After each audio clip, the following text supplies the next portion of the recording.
Na počátku nebylo nic. Nic než ticho a propastná tma. Ale stvořitelův dech rozechvěl nekonečnou prázdnotu šeptem. Budiš světlo. A bylo světlo. A bylo to dobré. Den první.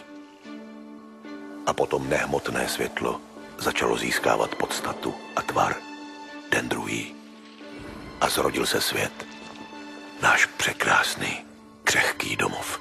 A mocné hřejivé světlo živilo další dny. Za nocí vládlo menší světlo. Byly večery. A byla jitra. Další den. Vody pod nebem se shromáždily. A mezi nimi se ukázala souš. Uplynul další den. A země vydala zeleň a vše, co rostlo. Hustý příkrov zeleně pokrýval veškeré tvoření. A také vody se hemžily životem. Velikými netvory z hlubin, kterých již není. Rozmanitými rybami, z nichž některé možná stále plavou v těchto mořích. A brzy se obloha zaplnila ptactvem. A nastal večer. A přišlo jitro. Den pátý. Svět byl nyní plný živých bytostí. Všech, co se hemžili, všech, co se plazili a všech zvířat, co chodila po zemi. A bylo to dobré. Všechno bylo dobré. Bylo světlo a vzduch a voda a země, všechno čisté a neskažené. Byly rostliny a ryby a ptáci a zvířata. Všichni byli součástí všeho míra, všichni tam, kam patří. A vše bylo v rovnováze. Byl to ráj, klenot na stvořitelově dlani.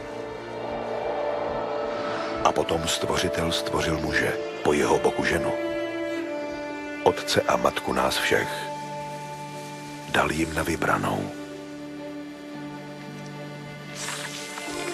Následovat pokušení temnot, nebo se držet požehnaného světla.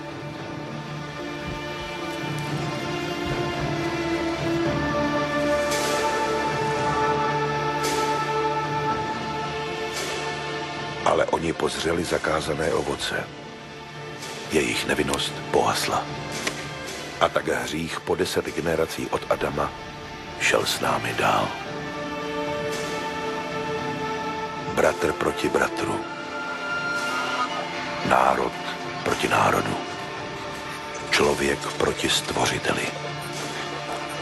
Vraždili jsme jeden druhého. Zničili jsme tento svět. My jsme to byli. Člověk to udělal. Všechno, co bylo krásné, všechno, co bylo dobré, jsme rozdrtili. Teď to začíná znovu. Vzduch, vody, zem, rostliny, ryby, ptáci a zvířata. Ráj se vrací. Ale tentokrát bez člověka. Kdybychom vešli zase do zahrady, tak jen proto, abychom ji znovu zničili. Ne. Stvořitel nás soudil. Lidstvo musí skončit.